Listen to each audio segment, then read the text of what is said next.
Hello दोस्तों, एक बार फिर से आप सभी का स्वागत है हम सबों का प्यारा सा एजुकेशनल प्लेटफॉर्म साइंस सेक्टर 2 पर। तो चलिए, आज का जो वीडियो है वो बहुत ही खास होने वाला है और ये उन सभी बच्चों के लिए होने वाले हैं जो कि क्लास 7, 8, 9, 10, 11, 12 या तो फिर आप जनरल कंपटीशन की तैयारी कर रहे हैं तो आपके लिए भी ये फायदेमंद होंगे। तो ये देखिए है क्या, ये है संख्या पद्धति, नंबर सिस्टम।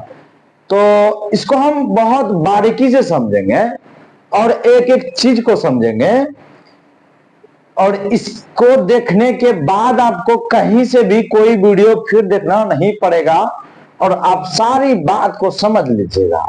ठीक है, तो चलिए हम आराम से स्टार्ट करते हैं और संख्या पद्धति को यानी कि नंबर सिस्टम को समझते हैं। एकदम आराम से समझेंगे, धीरे से, थोड़ा टाइम लग जाएगा लेकिन समझेंगे आराम से। चलिए, तो क्या है देखिए, तो संख्या पद्धति यही ना। तो पहला सवाल होगा आपका कि भैया जी ये संख्या क्या होता है, ये संख्या क्या होता है? क्या संख्या जानवर का नाम है, पक्षी का नाम है? तो नहीं। तो संख्या है क्या? तो संख्या वो चीज है ना, वो जो कि किसी वस्तु का परिमाण को बताता है, जो किसी वस्तु का परिमाण को बताता है, अथवा दूसरे शब्दों में आप कह सकते हैं कि प्रश्न कितने का जो जवाब देता है, प्रश्न कितने का जो जवाब देता है उसको हम क्या कहते हैं? संख्या। अब एक उदाहरण से आपको समझाते हैं। जैसे कि हमने आपसे पूछा कि कितने केजी आम है, कितने केजी आम है। हमने सवाल किया आपसे और आप हमको जवाब दे रहे हैं कि 5 केजी आम है। कितना केजी आम है? 5 केजी आम है। तो आपने जो 5 जो बोला, आंसर जो दिया, यही संख्या है। यही क्या है? संख्या है। और जो कि देखिए 5 आम की परिमाण को भी बता दिया। आम की परिमाण मतलब कहने का मतलब आम कितना है, तो 5 केजी है, तो हमको परिमाण भी पता चल गया। तो उसी को हम क्या कहते हैं? संख्या कहते हैं। चलिए, संख्या के बारे में आपको थोड़ा सा तो आइडिया लग गया होगा, हाँ संख्या ये चीज है। चलिए हम आगे बढ़ते हैं और जिस तरह से देखिए आप समझिए कि एक घर है ना, घर को चलाने के लिए सिस्टम होता है ना, उसी तरह से संख्या बहुत तरह का होता है। तो इसको भी चलाने के लिए क्या करना होगा? संख्या पद्धति पढ़ना होगा, यानी कि नंबर सिस्टम पढ़ना होगा, नंबर सिस्टम पढ़ना होगा। जिस तरह से घर को चलाने के लिए एक सिस्टम की आवश्यकता होती है, देश को चलाने के लिए सिस्टम की आवश्यकता होती है, उसी तरह से संख्या को समझने के लिए संख्या पद्धति को समझना जरूरी होगा, यानी कि नंबर सिस्टम को समझना जरूरी होगा। ठीक है, देखिए हम बार बार इंग्लिश में क्यों बोल रहे हैं नंबर सिस्टम? तो आप घर में जो है कभी नहीं कहते हैं कि आपका घर का पद्धति खराब है, ये तो आपके देश का पद्धति खराब है, ऐसा नहीं कहते हैं। कहते हैं क्या कि आपके घर का सिस्टम खराब है, आपके देश का सिस्टम खराब है। देखिए, जबकि ये पद्धति का इंग्लिश होता है सिस्टम, ठीक है, लेकिन पद्धति ना यूज करके, ना बोल करके आप सिस्टम बोलते हैं। क्यों? क्योंकि ये बोलने में आपको कुछ सोचना पड़ता नहीं है, ठीक है, और ये पद्धति थोड़ा आपको दूसरे टाइप से लगता है। ठीक है, तो चलिए हम उन बातों पे ज्यादा ध्यान नहीं देते हैं और आगे बढ़ते हैं। तो संख्या पद्धति, देखिए संख्या पद्धति को हम दो तरह से बांट सकते हैं। यूं कह सकते हैं कि संख्या पद्धति का दो बेटा, संख्या पद्धति का दो बेटा कौन कौन? एक वास्तविक संख्या जिसको हम रियल नंबर से कहते हैं, और दूसरा है काल्पनिक संख्या। दूसरा क्या है? काल्पनिक संख्या या तो अवास्तविक संख्या, या तो अवास्तविक संख्या, इमेजिनरी नंबर। ठीक है, देखिएगा, वास्तविक संख्या, आप कोनो भी संख्या का नाम लीजिएगा ना तो वो वास्तविक संख्या होगा। कोनो भी संख्या का नाम लीजिएगा तो वो वास्तविक संख्या होगा। यानी कि सभी संख्याओं के दादा को वो वास्तविक संख्या कहते हैं। सभी संख्याओं के दादा को वो वास्तविक संख्या नहीं, वास्तविक संख्या कहते हैं। ठीक है, सभी संख्याओं के दादा को वास्तविक संख्या कहते हैं। ठीक है, ऐसा कोनो भी नंबर लीजिए आप और वो वास्तविक संख्या हो जाएगा। चलिए हम नंबर को लेते हैं। जैसे कि आप मान के चलिए 2 ले लिए, √4 ले लिए, √5 ले लिए। ये सब क्या है? ये सब क्या है? वास्तविक संख्या के अंतर्गत आएगा, वास्तविक संख्या ही है। अब देखिए, अब आप बटे वाला भी ले लीजिए, 7/4 ले लीजिए। ठीक है, और दूसरा ले लीजिए सिंपल वाला 15 ले लीजिए, 11 ले लीजिए। और माइनस में भी लेना है तो माइनस भी ले सकते हैं, -7 ले लीजिए, 1/3 ले लीजिए। ठीक है, 1/3 पे आप थोड़ा ध्यान दीजिएगा कि जब 3 से आप 1 में भाग दीजिएगा तो आएगा 0.3333 और आते रहेगा, यानी कि 0.3 पे रेकड़िंग। थोड़ा सा रुक करके हम बता दे रहे हैं कि 1/3 है ना, 1/3 है ना, तो 1/3 3 से हम भाग देंगे 1 में ना, तो 0 डालेंगे और पॉइंट डालेंगे ना, तो 3 तिया कितना हो जाएगा? 9। फिर कितना बचा? 1 पॉइंट दिए, 0 उतार सकते हैं, 3 आ गया। और इसी तरह से घटाएंगे ना, 1 आते जाएगा। और यहां पर मेरा 3 3 3 इसी तरह से चलते रहेगा, तो इसको हम शॉर्ट में 0.3 पे रेकरिंग करेंगे। ठीक है, तो ऐसा भी संख्या वास्तविक संख्या के अंतर्गत आता है। ऐसा भी संख्या जो है वो वास्तविक संख्या है। ठीक है, तो चलिए इसको हम मिट देते हैं, इसका भी काम नहीं है। ठीक है, और देखिए ये हो गया, माइनस वाला हो गया, बटे वाला हो गया। उसके बाद आप सोचिएगा कि 0 तो नहीं होगा वास्तविक संख्या, नहीं, 0 भी वास्तविक संख्या है, 0 भी वास्तविक संख्या है। अब चलिए 1, 8, -6, कुछ भी लीजिए आप। ठीक है, -6, ये सब क्या है? ये सब वास्तविक संख्या है। अब देखिए एक पाई भी वास्तविक संख्या है, पाई भी वास्तविक संख्या है। अब देखिए पाई का मान 22/7 है, वो भी वास्तविक संख्या है। अभी हम परिमेय और अपरिमेय का बात नहीं कर रहे हैं, इसके अगला स्टेप में हम परिमेय और अपरिमेय की बात करेंगे। ठीक है, तो जितना भी संख्या आपके मन में आ रहा है, ठीक है, यदि आप 10th में है, ये 10th से नीचे है, तो आपके मन में आ ही नहीं रहा होगा कि काल्पनिक संख्या कौन होगा। ठीक है, और 11th अगर पढ़े हैं, ये तो पढ़ रहे हैं, तो फिर आपको मन में आ सकता है कि ये जो है हाँ है। तो चलिए, तो आप कोनो भी संख्या का नाम लीजिएगा तो वो वास्तविक संख्या है, यानी कि सभी संख्याएं वास्तविक संख्या है। अभी तक तो हम यही ना कह रहे हैं कि सभी संख्याएं वास्तविक संख्याएं हैं। तो क्या भैया ये वो वास्तविक संख्या क्या है, काल्पनिक संख्या क्या है, किस तरह का होता है? तो देखिएगा, जैसे कि हमने लिख दिया √4, ठीक है, तो इसको आप कैसे कीजिएगा? ये मेरा ओ वास्तविक संख्या है, यानी कि काल्पनिक संख्या है। थोड़ा बता देते हैं इसके बारे में। देखिएगा, √4 को हम क्या लिख सकते हैं? √4 गुना -1 लिख सकते हैं ना। उसके बाद इसी को हम कैसे लिख सकते हैं? √4 गुना √1 ये भी लिख सकते हैं। चलिए, √4 से 2 बाहर निकल जाता है। √4 से 2 बाहर इसलिए निकलता है कि 2 गुना 2 4 को, और ये √1 यही ना, ये 2 से 1 तो बाहर निकल गया, और ये √1 का वैल्यू होता है आई। √1 आई हो गया मेरा। ठीक है, और यही मेरा इमेजिनरी नंबर है, काल्पनिक नंबर है। ठीक है, आयोटा, इसको क्या बोलते हैं? आयोटा। तो जैसे कि √16 का हो जाएगा 4i हो जाएगा ना। ठीक, अब i का वैल्यू होता है √(-1). ये चीज आपको ध्यान में रखना है, ठीक है, √(-1). चलिए, ये चीज को ना हमको पढ़ना 11th में होता है। 11th में इसके बारे में हम कॉम्प्लेक्स नंबर में पढ़ेंगे, ठीक है, लेकिन अभी हमको नहीं पढ़ना है वो चीज। तो देखिए, काल्पनिक संख्या का कहानी खत्म हो गया। इसी जगह से इसको क्लोज कर दे रहे हैं, और बाकी बात मेरा जो आ गया, अब क्या बच गया देखिए। तो ये वास्तविक संख्या का 2 बेटा, कितना बेटा? 2 बेटा। यानी कि आप कह सकते हैं कि वास्तविक संख्या 2 प्रकार का होता है।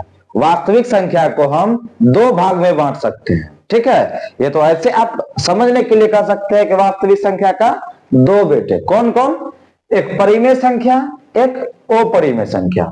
अब ये परिमेय संख्या क्या होता है और ये अपरिमेय संख्या क्या होता है, यही जानेंगे हम। देखिएगा, परिमेय संख्या डिटेल में तो नहीं बताएंगे, लेकिन ऐसे ही बताते हैं कि जिसको हम p/q के रूप में लिख सकते हैं उसको हम परिमेय संख्या कहते हैं। तो वैसी संख्याएं जिसको हम p/q के रूप में लिख सकते हैं उसे परिमेय संख्या कहते हैं। तो देखिएगा, इसी सब वास्तविक संख्याओं में हम परिमेय संख्या को निकाल रहे हैं, ठीक है, यानी कि छांट रहे हैं। देखिएगा, तो ये मेरा 2 मेरा परिमेय संख्या हो गया। 2 कैसी संख्या हो गया? परिमेय संख्या होगा। कैसे होगा? तो 2/1 लिख सकते हैं, 2/1 लिख सकते हैं। अरे भाई, 2 को 2/1 लिख सकते हैं ना। हाँ, जहां की p/q के रूप में है और q बराबर में 0 नहीं है। p/q के रूप में है और q बराबर में 0 नहीं है, q बराबर में 0 नहीं है। तो ऐसी संख्या को हम क्या कहेंगे? परिमेय संख्या कहेंगे, ठीक है। तो 2 हो गया। ये √4 भी परिमेय संख्या है, क्योंकि √4 से बाहर तो 2 निकल जाएगा, तो वो भी है। अब ये √5 परिमेय संख्या नहीं है। ये 7/4 परिमेय संख्या है, क्योंकि ये p/q के रूप में है, जहां की q बराबर में 0 नहीं है। अगर 0 रहता तो उसको हम परिमेय संख्या नहीं कहते, ठीक है। तो चलिए, 15 भी मेरा क्या है? परिमेय संख्या है। 11 भी परिमेय संख्या है, और -7 भी परिमेय संख्या है, क्योंकि -7/1 लिख सकते हैं, p/q के रूप में लिख सकते हैं ना। तो इसको भी हम परिमेय संख्या बोलेंगे। चलिए आगे बढ़ते हैं। 1/3 ये भी परिमेय संख्या है। अब आपके मन में डाउट होगा कि 0 तो नहीं होगा परिमेय संख्या, लेकिन 0 भी परिमेय संख्या है। आपको दिखाते हैं, 0 भी परिमेय संख्या है। क्यों? क्योंकि देखिए, 0/, नहीं कुछ तो 1 लिख सकते हैं हम, और ये p/q के रूप में हो गया, जहां की q बराबर में 1 है, 0 नहीं है। q बराबर में p ऊपर है और q नीचे है, तो q बराबर में 0 नहीं होना चाहिए। q बराबर में अगर 0 नहीं है तो वो मेरा परिमेय संख्या होगा, ठीक है। तो चलिए, ये होने के बाद अब हम आगे बढ़ते हैं और 1 लेते हैं। 1 भी मेरा परिमेय संख्या है, क्योंकि 1/1 लिख सकते हैं। 8 भी मेरा परिमेय संख्या है। -6 ये भी परिमेय संख्या है। अब पाई देखिए, पाई परिमेय संख्या नहीं। वो परिमेय संख्या आपका कौन कौन हो गया? ये √5 अपरिमेय संख्या है, ठीक है। रूट वाला जितनी भी संख्या होता है उसको हम अपरिमेय संख्या कहते हैं, लेकिन कुछ कुछ को छोड़ करके। रूट वाला जितना भी संख्या होता है सभी अपरिमेय संख्या होती है, लेकिन कुछ कुछ को छोड़ करके। वो कुछ कुछ क्या है?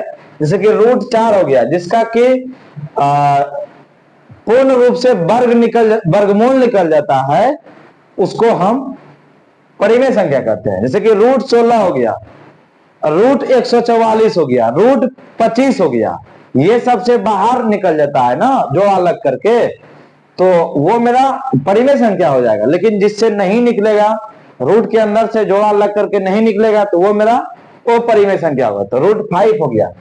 और ये पाई जो लास्ट में दिख रहा है, ये भी मेरा कैसी संख्या है? अपरिमेय संख्या है, ठीक है। अब देखिए, यहां पर एक और बात आता है कि पाई मेरा अपरिमेय संख्या है। लेकिन पाई का मान 22/7 जो है ये परिमेय संख्या है। पाई का मान यानी कि पाई बराबर में 22/7 लिखते हैं, पाई बराबर में 22/7 लिखते हैं। ये मेरा परिमेय संख्या है, ये मेरा परिमेय संख्या है, लेकिन ये पाई मेरा अपरिमेय संख्या है। समझ में आया? हाँ, तो चलिए यहां पे कंफ्यूज हो जाता है बच्चा कि जब पाई अपरिमेय संख्या है तो 22/7 भी अपरिमेय संख्या होगा, क्योंकि पाई बराबर में 22/7 होता है। लेकिन ऐसा गप नहीं है, ऐसा बात नहीं है। तो चलिए हम आगे बढ़ते हैं और परिमेय संख्या, अपरिमेय संख्या के बारे में हम स्टडी नहीं करेंगे यहाँ पे। अब इसके बारे में ज्यादा हम कुछ नहीं पढ़ेंगे, तो परिमेय संख्या को छोड़ दीजिए। अब आइए परिमेय संख्या के पास। परिमेय संख्या का ऐसे कह सकते हैं कि परिमेय संख्या को 2-3 भाग में बांट सकते हैं, लेकिन मेनली रूप से हम एक के भाग को पढ़ेंगे। उसका 2-3 भाग हो जाएगा मेरा। जैसे कि ये हो जाएगा सरलतम भिन्न, यानी कि ये भिन्न है ना, ये भिन्न 1/3, 7/4 ये सब भिन्न हो गया, भिन्न वाला संख्या। तो ये मेरा हो जाएगा अलग तरह का संख्या। और एक होता है दशमलव रूप, दशमलव रूप यानी कि इसको जब कटाएंगे दशमलव में आ जाएगा। हालांकि वो सब चीज को हम डिटेल में पढ़ेंगे स्पेशल क्लास में, ठीक है। यहाँ पे हमको ये आपके लिए यही बस काफी है। पूर्णांक आप समझिए, पूर्णांक, ठीक है। अब पूर्णांक जो है, पूर्णांक में कौन कौन आ जाएगा? तो बस यही दोनों नहीं आएगा और बाकी बात सब पूर्णांक में आ जाएगा। तो सबको लिखते हैं हम 2√4। अच्छा, √4 को लिखना जरूरी नहीं। क्यों जरूरी नहीं है? क्योंकि √4 को हम 2 लिख सकते हैं। √4 से जब बाहर निकलेगा तो 2 निकल जाएगा, तो 2 हम लिख चुके हैं। अब देखिए ये 15 हो गया, ये 11 हो गया, -7 हो गया, और 0 हो गया, 1 हो गया, 8 हो गया, -6 हो गया। ये सब का सब मेरा पूर्णांक है। क्या है? पूर्णांक है, इंटीजर नंबर, इंटीजर नंबर, ठीक है, इंटीजर है। अब चलिए इसके बाद हम पूर्णांक को 8 भाग में बांट सकते हैं। कितना भाग में? देखिए 1, 2, 3, 4, 5, 6, 7, 8 भाग में। यानी कि यूं कह सकते हैं आप कि पूर्णांक का 8 बेटे, पूर्णांक का 8 बेटे, ठीक है। तो चलिए तो एक एक करके हम समझते हैं। एक हो गया पूर्णांक में धन पूर्णांक, धन पूर्णांक पॉजिटिव इंटीजर। तो धन पूर्णांक को ही हम प्राकृत संख्या कहते हैं, प्राकृत संख्या कहते हैं, नेचुरल नंबर। तो ये नेचुरल नंबर क्या होता है ये हम समझते हैं। तो नेचुरल नंबर 1 से शुरू होने वाली संख्या को नेचुरल नंबर कहते हैं, प्राकृत संख्या कहते हैं। यानी कि जितना भी संख्या प्लस में होगा, जितना भी संख्या प्लस में होगा वो सारी का सारी संख्या प्राकृत संख्या होगा, यानी कि धन पूर्णांक होगा, ठीक है। तो यहाँ पे आप उदाहरण ले सकते हैं 1, 2, 3, 4, 5, 6 इस तरह से चलते ही रहेगा, ठीक है। इस तरह से चलते ही रहेगा। 10,000, 20,000, 20 करोड़, 25 करोड़, अरब खरब चलते रहेगा, ठीक है। अंत नहीं होगा इसका। बस पॉजिटिव में नंबर होना चाहिए, प्लस में नंबर होना चाहिए, प्लस में संख्या होना चाहिए। चलिए आगे बढ़ते हैं, इसका कहानी खत्म हो गया। अब आगे बढ़ते हैं ऋण पूर्णांक को समझते हैं। ऋण पूर्णांक, निगेटिव इंटीजर। तो ये देखिए जस्ट इसका क्या हो जाएगा, उल्टा हो जाएगा। तो -1, -2, -3, -4 और इसी तरह से चलते रहेगा। -4, -5, -10, -50, -2 लाख, -4 लाख, -2 करोड़, ऐसे करके चलते रहेगा, ठीक है। तो ये हो गया मेरा ऋण पूर्णांक। अब चलिए शून्य पूर्णांक के अंतर्गत शून्य आ जाएगा, बस शून्य पूर्णांक के अंतर्गत शून्य आ जाएगा। अब चलिए सम पूर्णांक। सम पूर्णांक क्या होता है? Even integer. ये हो गया मेरा 2, 4। सम संख्या किसे कहते हैं? थोड़ा सा आप सुनिए। वैसी संख्याएं जिसमें 2 से पूरा पूरा भाग लग जाए उसको हम सम संख्या कहते हैं। वे सारी संख्याएं जिसमें 2 से पूरा पूरा भाग लग जाए, यानी कि जो 2 से विभाजित है उस संख्या को हम सम संख्या कहेंगे। ठीक है, तो देखिए 2 में भी भाग लगता है, 4, 6, 8, 10, इसी तरह से चलते रहेगा। और देखिए माइनस में भी होगा, -2, -4, -6, -8, इसी तरह से चलते भी रहेगा। तो ये मेरा क्या हो गया, सम पूर्णांक हो गया, सम पूर्णांक। -4 अगर पूछ ले कि कैसे संख्या है, सम संख्या है कि नहीं है, तो कितना बच्चा कंफ्यूज हो जाता है कि माइनस में है, ये सम संख्या नहीं होगा। लेकिन ऐसा बात नहीं है, माइनस में हो चाहे प्लस में हो, बस उसमें 2 से केवल भाग लग जाना चाहिए, तो वो कैसी संख्या होगा, सम संख्या होगा। अब विषम संख्या देखिए, जिस संख्या में 2 से भाग नहीं लगेगा उसको हम विषम संख्या कहेंगे, जिस संख्या में 2 से भाग नहीं लगेगा उसको हम विषम संख्या कहेंगे। तो देखिए क्या क्या है, 1 में नहीं लगेगा, 3 में नहीं लगेगा, 5 में नहीं लगेगा, क्या नहीं लगेगा, भाग नहीं लगेगा, किससे, 2 से। ठीक है, फिर देखिएगा 7, 9, ये सब चलते ही रहेगा। अब देखिए ये माइनस में भी होगा, -1, -3, -5, -7, -9, और चलते ही रहेगा इसी तरह से। ठीक है, तो ये सब मेरा विषम संख्या हो गया। और आगे बढ़ते हैं अब भाज्य संख्या, भाज्य पूर्णांक, भाज्य पूर्णांक। तो हम संक्षेप में इसका परिभाषा बता रहे हैं कि वे सारी संख्याएं जिसमें एक और स्वयं को छोड़ करके किसी भी अन्य एक भी संख्या से भाग लग गया तो उसको हम भाज्य संख्या कहेंगे।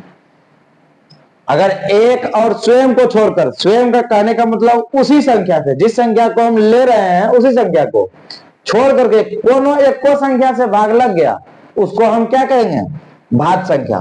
अब देखिए जैसे कि हम लेते हैं, 1 में तो 1 से भाग लगेगा और किसी से नहीं, 2 में 2 से और 1 से लगेगा, ये भाज्य नहीं होगा, किसी एक और से लगना चाहिए। 3 में भी नहीं लगेगा, 1 और 3 को छोड़ करके किसी से लगेगा नहीं, 4 में लगेगा। तो सबसे छोटी भाज्य संख्या कौन हो गया, 4। तो 4, 6, 8, 9 भी होगा भाज्य संख्या। कैसे, तो 9 में किससे किससे भाग लग रहा है, 1 और 9 को छोड़ करके 3 से भाग लग रहा है, इसको हम बोलेंगे भाज्य पूर्णांक। ठीक है, अब चलिए आगे बढ़ते हैं, अभाज्य पूर्णांक। अभाज्य पूर्णांक, अभाज्य पूर्णांक क्या हो जाएगा मेरा, कि जस्ट इसका उल्टा, कि एक और स्वयं को छोड़ करके किसी भी संख्या से भाग नहीं लगे तो उसको हम अभाज्य संख्या कहते हैं। एक और स्वयं को छोड़ करके, तो एक जैसे कि लिए ना, तो एक तो होगा नहीं, और फिर 2, सबसे छोटी अभाज्य संख्या है 2 होता है, 2, 3, 5, 7, 9 नहीं होगा, 11 होगा डायरेक्ट। ठीक है, इसी तरह से चलते रहेगा। ये मेरा क्या हो गया बताइए, तो ये मेरा भाज्य हो गया ना, अभाज्य हो गया। ये कैसी संख्या हो गया, अभाज्य संख्या हो गया। चलिए अब देखते हैं हम, अभाज्य होने के बाद ये देखते हैं विशिष्ट पूर्णांक क्या है। विशिष्ट पूर्णांक क्या है, तो थोड़ा मेरे पास यहाँ पे जगह है, इसीलिए हम इस जगह को यूज करके और आपको बढ़िया से समझाते हैं। ठीक है, कि ये विशिष्ट पूर्णांक क्या होगा, बस अब खत्म ही होने वाला है। ठीक है, विशिष्ट पूर्णांक क्या है, तो 1 लीजिए, 2 लीजिए, 3, 4, 5, 6 ले लिए। 1 में किससे किससे भाग लगेगा, 1 से लगेगा। 2 में किससे किससे भाग लगेगा, 1 और 2 से लगेगा ना। 3 में 1 और 3 से। 4 में 1, 2 और 4 से। 5 में 1 और 5 से। 6 में 1 और 2 और 3 और 6 से। 6 में 1 से भी भाग लगेगा, 2 से भी लगेगा, 3 से भी लगेगा और 6 से भी लगेगा। ठीक है, तो ये देखिए कि जिसमें कि जिसका कि गुणनखंड 2 गुणनखंड है, 2 गुणनखंड है 1 और 2, तो वो मेरा अभाज्य संख्या है, यानी कि ये अभाज्य, ये भी अभाज्य, ये भी अभाज्य हो गया ना।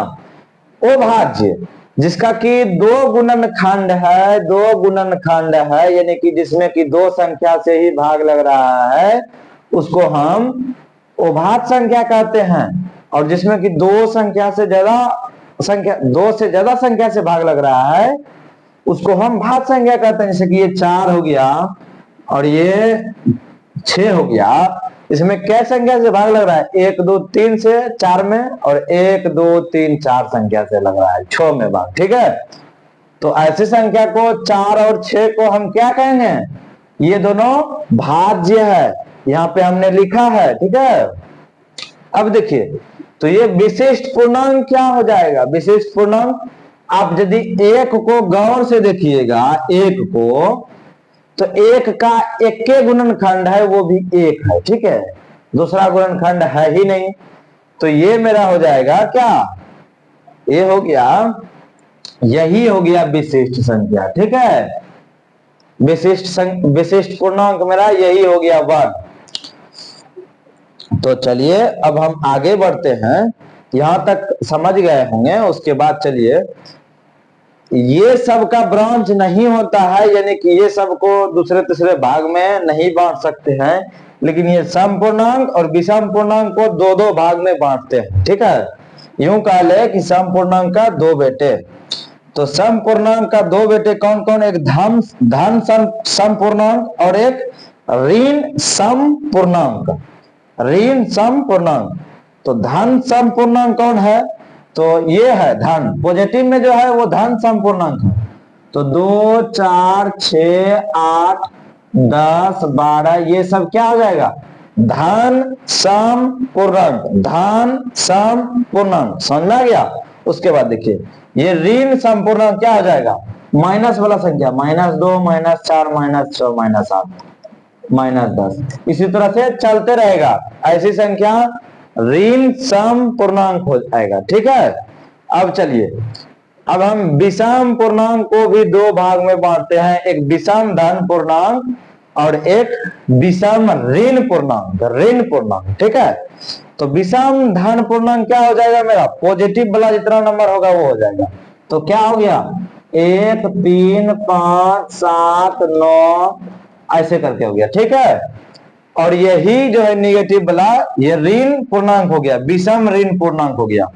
-1 -3 -5 -7, इसी तरह से चलते रहेगा। ठीक है, तो ये हो गया मेरा नंबर सिस्टम का पूरा थ्योरी। ठीक है, कौन सा संख्या है और सबका उदाहरण भी हमने बहुत ही अच्छे तरीका से दे दिया है। तो उम्मीद करते हैं कि आप लोग को ये समझ में आ गया होगा। अब जो है इससे जस्ट अगले वाले वीडियो में हम लेके आएंगे क्या, अब जो इसमें भी इंपॉर्टेंट चीज है उसी को पढ़ेंगे। कौन कौन इंपॉर्टेंट है?